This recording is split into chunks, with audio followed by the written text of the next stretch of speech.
Bonjour à toutes et à tous, aujourd'hui je vais vous montrer la méthode que j'utilise pour construire des chaînes YouTube, des micro-chaînes YouTube de niche rentable, comment vous pouvez copier la stratégie des coachs infopreneurs US, comme ce que fait donc Easy, Charlie Morgan ou encore William Brown. Je fais pas mal d'audits de chaînes YouTube en ce moment et j'ai vu pas mal d'erreurs que font beaucoup de personnes qui les pénalisent vraiment très fortement dans leur développement et leur croissance sur YouTube. Et donc aujourd'hui j'ai décidé de faire cette petite vidéo. Je pense vraiment qu'aujourd'hui en 2025, créer une petite chaîne YouTube avec des vues très très qualifiées, ça se prête vraiment très bien pour des personnes qui ont un produit et une offre à étiquette, que ce soit un service. Ça peut aussi bien se prêter du coup à des coachs, des formateurs en ligne, donc des infopreneurs, des personnes qui ont des agences, etc. On a beaucoup parlé de personal brand en 2024. Voilà, on entend un peu tout et n'importe quoi, on va dire, sur Internet. Moi je suis partisan de dire qu'il y a toutes les stratégies qui fonctionnent. Je n'oppose pas l'organique aux ads, la VSL, au webinaire, etc. Toutes les stratégies fonctionnent, c'est juste que selon la typologie d'entrepreneur, le niveau financier, l'investissement qu'on veut passer en temps, en énergie, en argent, en fait il y aura des leviers différents, c'est juste des véhicules différents qu'on va utiliser pour atteindre tel ou tel objectif. Très simplement, sur YouTube, il y a plusieurs règles à respecter. Moi je vais vous raconter ce que j'ai fait avec mes clients, mon expérience que j'ai sur la plateforme. Pour rentrer dans le vif du sujet, au niveau des erreurs courantes qu'on va retrouver, et ce que je retrouve chez la majorité des chaînes que j'analyse, déjà 95% utilisent YouTube comme des créateurs et pas comme des entrepreneurs. Qu'est-ce que je veux dire par là? C'est que les personnes pensent que quand elles vont se mettre sur YouTube, sur la plateforme, on va directement viser des grosses vidéos, des gros concepts, reprendre les formats de personnes très connues et copier les leaders de leur niche. Et c'est pas du tout la bonne stratégie à adapter. Parce que quand vous commencez sur YouTube, 0 abonnés, vous commencez la chaîne. On va partir du principe que vous commencez vraiment de 0, que vous n'avez pas d'audience, etc. Il va falloir utiliser les leviers que la plateforme vous donne, c'est-à-dire YouTube, et vous ne pouvez pas arriver et réfléchir comme un créateur alors que vous êtes un entrepreneur. Il y a beaucoup de gens qui ne le savent pas, mais les gros créateurs, et j'ai travaillé avec certains, qui ont des grosses machines de contenu, plusieurs centaines de milliers d'abonnés. Les gens pensent qu'il y a juste un monteur vidéo et quelqu'un qui les aide pour les scripts, mais c'est pas du tout ça. C'est une véritable entreprise derrière. Vous ne le savez peut-être pas, mais il y a des journalistes des fois qui vont agréger tous les documents, les données, leur préparer aussi donc toutes les sources et des personnes qui vont les aider à écrire les scripts, des scriptwriters YouTube. Il y a des gens qui vont les aider sur la partie stratégique, il y a des gens qui vont les aider donc sur le montage vidéo. Des fois il y a 1, 2 monteurs, 3 monteurs, un motion designer des fois pour des projets 3D, etc. Donc il ne faut pas que vous voyez la plateforme, pour moi c'est comme s'il y avait deux univers vraiment distincts sur YouTube. Il y a des gens qui vont l'utiliser comme des créateurs, qui vont vouloir faire des grosses productions, qui vont vouloir aller cibler du mass market, et il y a des gens qui vont l'utiliser comme des entrepreneurs, des petites chaînes YouTube entre 0, 1000, 2000, 3000, 4000, 5000 abonnés pour aller chercher des leads vraiment très qualifiés, des prospects qui vont vous contacter parce qu'ils auront confiance en vous, ils auront vu votre contenu. Et nous, c'est ces personnes-là qu'on va vouloir aller chercher sur la plateforme. Donc comme je vous l'ai dit, on ne cherche pas à faire des vidéos virales, on cherche des vues ultra qualitatives. Donc ce que vous allez faire, c'est que vous allez toujours vous baser sur votre expertise. Vous, c'est pas grave si vous avez 50 vues, 100 vues sur le départ de vidéo. L'erreur aussi très courant qu'on voit, c'est de copier bêtement les plus gros créateurs dans la niche. Donc là, j'ai pris l'exemple de l'e-commerce, on avait beaucoup de demandes. Est-ce que tu peux faire des montages comme un tel? On m'envoie une vidéo d'Yomi Denzel, d'Antoine Blanco, etc. parce que c'était les leaders de la niche. Sauf que si tout le monde copie les leaders, le même style de montage, c'est ce qui s'est passé avec Iman Gadzhi aux États-Unis. En fait, vous n'êtes pas Yomi Denzel, il a construit sa brand sur plusieurs années. Il était là à un moment sur YouTube, sur un marché, vous n'étiez peut-être même pas encore dans le business en ligne. Il ne faut pas vous comparer à des gens qui ont des unfair advantage maintenant, qui ont une brand établie, qui ont des ressources que vous n'avez pas. Vous ne pouvez pas jouer avec les mêmes armes que ces personnes-là. Et surtout, si vous copiez les créateurs de votre niche, vous passez juste pour un clone, mais en version moins bien. Au lieu de développer votre brand, votre personnalité, votre parcours, votre vision du monde autour de l'e-commerce, non, vous allez copier la personne, le même montage, le même style, les mêmes miniatures. Mais en fait, vous êtes juste un clone. Mais si je dois acheter un formateur en e-commerce, du coup, pourquoi j'irais vous acheter vous? Si vous n'avez pas d'éléments de différenciation, je ne vais pas acheter un clone, une copie de tous les autres. Ensuite, on a beaucoup de gens qui postent en stratégie, qui pensent que la valeur, ça va suffire. J'ai noté donc le biais du technicien, c'est-à-dire qu'il y a des personnes, je tombe des fois sur des très petites chaînes YouTube, des personnes qui vont faire des vidéos de 10, 15, 20, 30 minutes avec beaucoup de valeur quand on les regarde, mais malheureusement, il n'y a pas de stratégie de contenu.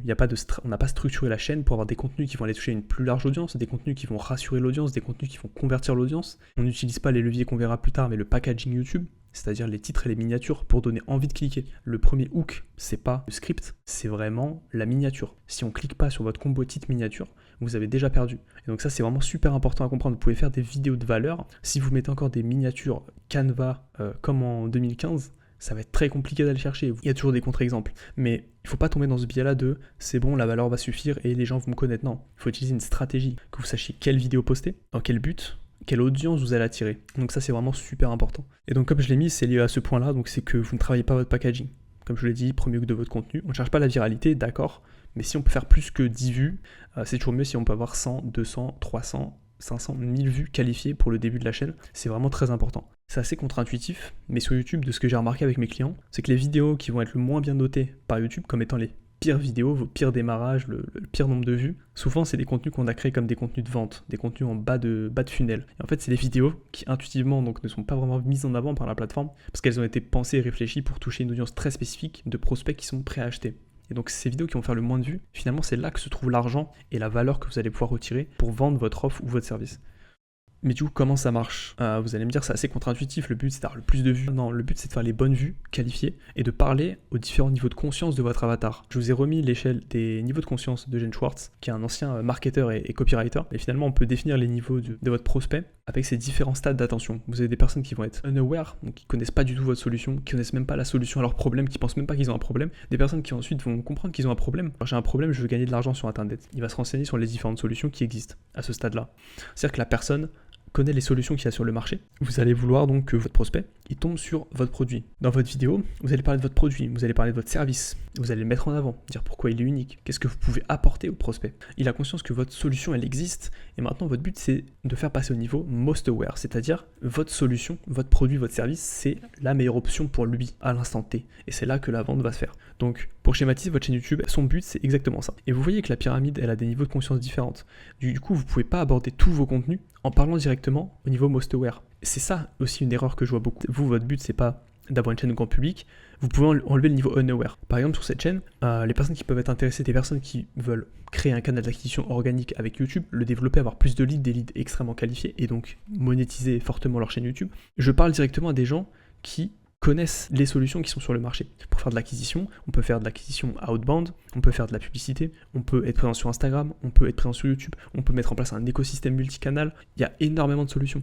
Mais moi, je ne vais pas parler à des personnes qui n'ont pas une problématique d'acquisition client. Je ne vais pas parler à des gens qui ne sont pas conscients même de leurs problèmes d'acquisition. Et donc, vous voyez, il faut essayer de vous nicher. Donc, je dirais de rester sur peut-être ces 3 niveaux. Essayer ensuite de faire basculer les gens de l'un à l'autre. Donc, il ne faut ni commencer en étant most aware, ni commencer en étant unaware et complètement mass market. Le but de votre chaîne, ça va être ça. Augmenter le niveau de conscience, ou en tout cas faire évoluer le niveau de conscience de vos abonnés, qui seront vos prospects potentiels, pour que votre solution devienne évidente à leurs yeux. Ensuite, concrètement, comment on fait? On a vu les erreurs courantes à éviter, ok, mais maintenant, comment ça marche concrètement? Alors en fait, c'est assez simple. On va partir du fait qu'on va créer des vidéos de valeur ciblées pour votre ICP. Donc votre ICP, donc c'est votre avatar client. Partez toujours des problématiques clients dans vos vidéos. Si vous faites une agence d'acquisition, vous allez partir des problématiques clients, des objections clients, des choses peut-être controversées qu'il y a autour de la génération de leads. Et vous allez créer des vidéos ciblées pour votre audience. Ça, c'est le premier point. Il faut toujours, quand vous faites une vidéo, vous demander quelle valeur je peux apporter à ma niche, qu'est-ce que j'apporte en plus avec ma vidéo,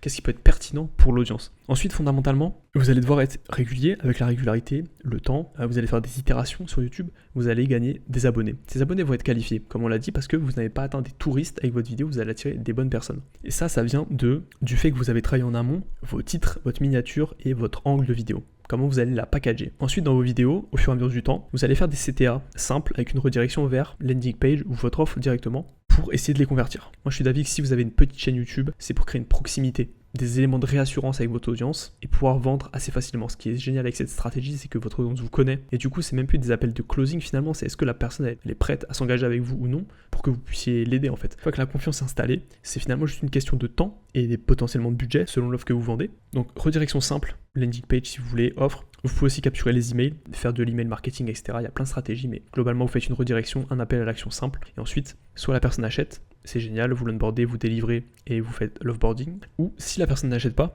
eh bien c'est pas grave, vous êtes conscient si vous êtes sur cette vidéo que c'est pas en une vidéo que vous passez quelqu'un des niveaux de conscience que je vous ai montré avant jusqu'à passer directement à l'achat. Vous avez sûrement entendu parler de la statistique qui dit, c'est une étude de Google qui disait qu'il faut entre 7 et 30 heures de contenu pour qu'un prospect devienne client, selon votre offre, évidemment comme je vous l'ai mis, et son niveau de conscience, ça dépend aussi de votre prix. Le plus dur, c'est vraiment de se lancer. Démarrer la chaîne YouTube, la structure, garder la structure et avoir vraiment la stratégie sur la chaîne. La stratégie, c'est vraiment le plus dur et le pilier pour toucher la bonne audience. Ensuite, comme je vous l'ai dit, une fois que vous avez donc fait votre offboarding, vous gardez vos clients, vous délivrez le client, c'est très important. Vous essayez de délivrer, voire surdélivrer. Vous avez vos témoignages clients, vos cas clients et vous pouvez même les poster sur la chaîne qui seront des contenus bas de funnel. Et donc, ça fera des éléments de réassurance pour les personnes qui veulent passer à l'achat. Elles auront vu d'autres personnes qui ont justement des résultats avec votre méthode, avec votre service. C'est vraiment le moyen, si vous voulez, pour créer une chaîne YouTube assez lean. Vous n'avez pas besoin de dizaines, centaines de milliers de vues pour convertir. Par contre, ce qu'il va vous falloir, c'est vraiment ne pas lâcher sur la régularité sur YouTube. Moi je conseille de commencer au moins avec une vidéo par semaine, 4 vidéos par mois. C'est vraiment trop important pour que YouTube comprenne quel est votre avatar, pour que les gens voient votre présence en ligne. N'oublie pas, le but c'est d'avoir une masse critique de contenu pour que les gens puissent binge-watcher la chaîne, puissent passer les 7 heures avec vous.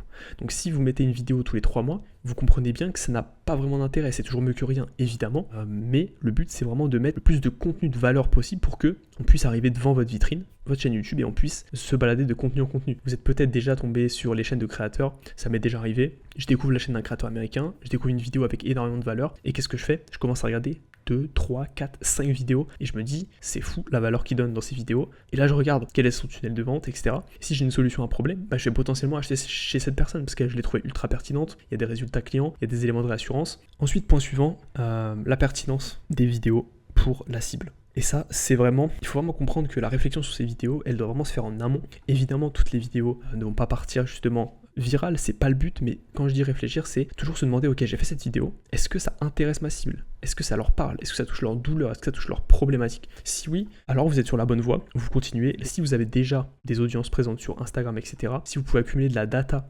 demandez aux gens ce qu'ils veulent. Demandez aux gens quelles sont leurs problématiques. Si vous avez des gens en call, notez les questions qu'ils vous posent et vous allez en faire des vidéos. Sinon, vous pouvez aussi analyser les concurrents dans votre niche sous leurs vidéos Instagram, sous leurs vidéos YouTube, analyser les signaux faibles du marché dans votre niche pour vraiment donner aux gens ce qu'ils veulent. Ça, c'est vraiment super important. Ensuite, comme je vous l'ai dit, ne négligez pas le packaging des vidéos. C'est là où ça peut être contre-intuitif. On n'est pas là, comme je vous l'ai dit, pour être youtubeur, on n'est pas là pour chercher la viralité, mais ça ne veut pas dire qu'on ne veut pas maximiser les chances que notre vidéo réussisse. Donc il faut réfléchir en amont à un packaging, à un angle, à une structure de la vidéo pour vraiment convertir. Et le packaging, c'est vraiment super important. Je pense que c'est au moins 40% de réussite d'une vidéo. Le packaging et peut-être même l'introduction par la suite. Et si je pouvais même encore affiner ce que j'ai mis, je dirais le packaging des vidéos pour les contenus d'acquisition. Comme je vous l'ai dit, j'en parlerai par la suite, mais la chaîne, elle va être structurée par rapport au niveau de conscience. Et ce qu'on va vouloir faire, c'est structurer la chaîne donc à plusieurs niveaux, avec des contenus tofu, bofu, donc des contenus d'acquisition plus larges. Je vais vous montrer par la suite ce qu'on a fait avec un client. Des contenus plutôt de réassurance pour parler de sa solution, son produit, ce qu'on fait actuellement, rassurer l'audience, montrer un petit peu de personnalité, etc. dans tout ça. Et puis par la suite des contenus, peut-être avec des témoignages clients, etc. pour pousser à l'action. Et enfin, dernier point pour moi de la pyramide des essentiels sur YouTube, c'est le SEO. Des fois, vous êtes dans une certaine thématique, le SEO va peut-être un peu moins s'impliquer. En fait, quand vous allez structurer vos vidéos, il y a des vidéos où vous pouvez faire des vidéos tutoriels qui vont ranker pendant 1 an, 2 ans, 3 ans, 4 ans, 5 ans, parce que vous êtes placé sur des mots-clés avec des fois peu de concurrence, un volume assez intéressant. Et donc, quand vous êtes une petite chaîne que vous voulez gagner en croissance, je pense qu'il ne faut pas négliger cette partie SEO sur des problématiques que les gens se posent, des questions, parce que YouTube c'est le deuxième moteur de recherche, donc les gens posent des questions, comment faire X, etc. Si vous partez une chaîne de zéro et que vous voulez mettre en place ce travail de fond, je vous conseille quand même, évidemment si ça s'y prête dans votre niche, de faire quand même des vidéos qui vont être pensées par rapport aux mots-clés. Et ça peut vraiment faire la différence sur le long terme. Vous ramenez des abonnés gratuits et en fait vous avez rien à faire une fois que vous avez mis en place la vidéo, c'est-à-dire le titre, la miniature, la description, les tags, etc. Donc voilà pour les essentiels. Ici j'avais résumé le système organique, décomposé plus haut. Donc je vous l'ai mis ici, pour moi c'est 40% de résultat d'une vidéo, c'est titre, miniature et l'angle. L'analyse concurrentielle, je vous ai mis toute la partie ici, qui est la partie plutôt stratégique, donc en haut de votre chaîne, donc c'est l'analyse concurrentielle, que font les concurrents dans votre niche, qu'est-ce qui est actuellement présent sur le marché, comment les gens créent leurs vidéos, quels concepts ils font, etc. Vous pouvez vous différencier justement en regardant ce que font la concurrence et en allant à l'opposé, tout simplement. Si des gens font des vidéos très travaillées à la Emmanuel Gadi, peut-être que vous allez faire un Loom, peut-être que vous allez faire un Miro, peut-être que vous allez faire un format Google Doc, etc. etc. Ensuite, on a les idées de format et de vidéo. Voilà, les formats sont à adapter selon les niches, selon ce que vous voulez faire. Et toujours, quel est votre but de vidéo et vous repartez de votre avatar client, de votre objectif avec la vidéo. Est-ce que c'est un contenu d'acquisition? Est-ce que c'est un contenu plus bas de funnel? Toujours vous posez ces questions. Ensuite, vous avez le script ou la structure. Donc pareil, le script, c'est pour moi essentiel quand vous faites des gros contenus d'acquisition, des vidéos, donc storytelling, vous racontez une histoire. Moi, je préfère travailler sur des micro-chaînes YouTube où justement on parle avec des gens qui ont une expertise à vendre. Et donc en général, leur faire une structure de script pour séquencer la vidéo de manière à ce que ce soit plus fluide pour la personne qui va regarder la vidéo. C'est essentiel, mais je ne conseille pas forcément de faire des scripts mot pour des contenus de niche, pour les micro-chaînes YouTube de niche, vous allez passer énormément de temps. Pour moi, le but de cette chaîne, c'est que ça vous prenne pas beaucoup de temps et que ça vous rapporte gros sur le long terme. Donc vraiment, comme je l'ai dit, le 80-20, la régularité, partir des problèmes clients, est-ce que vos vidéos apportent de la valeur à votre avatar, et packagez vos vidéos. Et faites ça régulièrement et vous aurez forcément des résultats sur YouTube. Donc ici, je vous ai mis un cas d'étude, un client que j'accompagne depuis plus de 2 ans. Je vous ai mis un screenshot et depuis tout à l'heure, je vous parle donc de contenu tofu, mofu, pofu. La structuration des contenus, je vous ai pris ici un cas d'étude sur une petite chaîne YouTube de niche. Comme vous le voyez actuellement, elle a 2700 abonnés. Vous pouvez installer une extension qui est vidIQ, qui vous permet de voir comment vos vidéos ont performé par rapport à la moyenne de vues de la chaîne. Et donc vous voyez que j'ai essayé de structurer les contenus sur la chaîne de la façon suivante. Il y a des contenus qu'on va packager justement avec le titre et la miniature pour aller chercher une audience plus large. Par exemple, et cas concret, mon client a ouvert un bar. On aurait pu packager la vidéo et mettre 24 heures dans ma vie d'entrepreneur ou j'ai ouvert un bar vlog. Très bien. C'est un packaging de vidéo. Sauf que je trouvais ça dommage. Il avait donc ouvert un bar, je lui avais demandé de tout documenter en amont, on avait tous les rushs, je lui ai dit non, on va essayer de travailler le packaging de la vidéo pour partir un petit peu sur un format concept. Vous le voyez sur la miniature et sur le titre, j'ai ouvert un bar XXL en 3 mois, donc on essaie de créer un challenge si vous voulez. Dans le titre, quelque chose d'intriguant, c'est quelque chose de pas commun qui sort de l'ordinaire. Déjà on parle d'ouvrir un bar et puis on l'a packagé un petit peu. Donc vous voyez, on a créé de l'intrigue sur la miniature. On part évidemment d'un sujet qui est de toute façon niché. On sait qu'une vidéo comme ça, il y a très peu de chances que ça parte viral. C'est quand même quelqu'un qui ouvre un bar, donc un business physique, et qui parle de business dans sa vidéo, des galères business, des problématiques avec la banque, le financement bancaire, etc. Mais vous voyez que dans ce cas-là, Guillaume, en étant très niché, on a quand même réussi à créer un packaging autour de cette vidéo. Et on a essayé de faire de même avec d'autres vidéos sur le bar, sur le business physique, des vidéos un peu plus larges comme vous voyez, comparaison, business physique, business en ligne. On est parti d'un constat, la plupart des gens plébiscitent uniquement le business en ligne. On s'est dit, on va prendre le pas sur la chaîne d'être un petit peu, pas l'anti-business en ligne, mais de faire revenir un petit peu à la mode les business physiques. Et la vidéo, vous voyez qu'elle a plutôt bien marché. 3200 vues. La chaîne a actuellement 2700 abonnés, mais le moment où on lançait ces vidéos, elle avait peut-être un peu moins de 2000 abonnés, si je me rappelle bien. Donc c'est vraiment des très bonnes performances pour la chaîne. Donc ensuite, une fois que vous avez donc ramené des abonnés dans votre tunnel, ce que vous allez faire, c'est que vous allez faire des contenus un peu plus de valeur pour leur apporter directement sur leurs problématiques, pour résoudre leurs problématiques. Donc comment éviter les problèmes de trésorerie dans le BTP. On sait très bien que cette vidéo ne va pas faire le même nombre de vues que le bar ou les comparaisons sur les business en ligne, les business physiques. Mais les 648 personnes qui ont regardé une vidéo sur comment éviter les problèmes de trésorerie dans le BTP, je peux vous assurer que c'est vraiment des gens qui sont qualifiés. C'est vraiment des gens auxquels vous allez pouvoir leur offrir un call de consulting, ils vont vous donner votre adresse mail pour en avoir plus sur la newsletter, sur un groupe communautaire, un school, un groupe Facebook, etc., etc. C'est sur ce nombre de vues, c'est sur ces personnes-là que l'argent va se trouver. Et je sais que ça peut paraître contre-intuitif parce que beaucoup se lancent pour les vanity metrics, c'est-à-dire les abonnés, les vues. Et mon client aurait pu me dire, ouais, mais Hugo, la vidéo, elle perce pas, elle fonctionne pas. Mais en fait, c'est là-dedans que se trouve l'argent. Et donc enfin, je vous ai mis des contenus plutôt de fidélisation pour suivre les aventures, l'évolution de ces sociétés, avec des exemples suivants. Donc là, on avait quelques vlogs que je trouvais intéressant de faire parce qu'il a une vie il a justement une vie assez intéressante, il a 5 sociétés en physique à gérer, donc il a des choses à montrer. Donc ça permet aussi d'aborder le point suivant, c'est que utilisez vos unfair advantage. Il y a beaucoup de gens qui, je vois, ne mettent pas en avant leurs unfair advantage. Ils ont des super sociétés, des super boîtes, des CEO ou des super résultats ou des super transformations clients. Ils ne les mettent pas en avant. Ils vont rester sur des formats, par exemple d'experts, un Miro, un Loom, alors qu'ils pourraient avoir une super interview client, alors ils habitent dans un endroit un peu particulier, un peu atypique ou un style de vie atypique. Ils ne le mettent pas en avant dans leur vidéo. Et ça les pénalise parce qu'encore une fois, le but c'est de se différencier. Si je reprends par exemple l'exemple de William Brown, ici, certains me diront, oui mais tu vois, ça sert à rien de faire des miniatures et du packaging. Il fait quand même des vues sans ça. Oui, sauf que si vous regardez ses premières vidéos, il est quand même dans une tour à Dubaï, avec la skyline derrière qui parle pour lui, et des trophées sur ClickFunnels, qui montrent qu'il a une expertise en business en ligne et qu'il a généré des millions d'euros, si je me trompe pas. Donc en fait, les gens pensent que je vais copier les gens pour qui ça fonctionne, la simplicité, je vais pas m'impliquer, pas faire de packaging, mais vous n'avez pas tous leurs éléments différenciants. C'est exactement la même chose pour les personnes qui me parlaient de Sam Sulek. Sam Sulek, il n'y a plus de montage, le montage est mort, on fait tous des vlogs.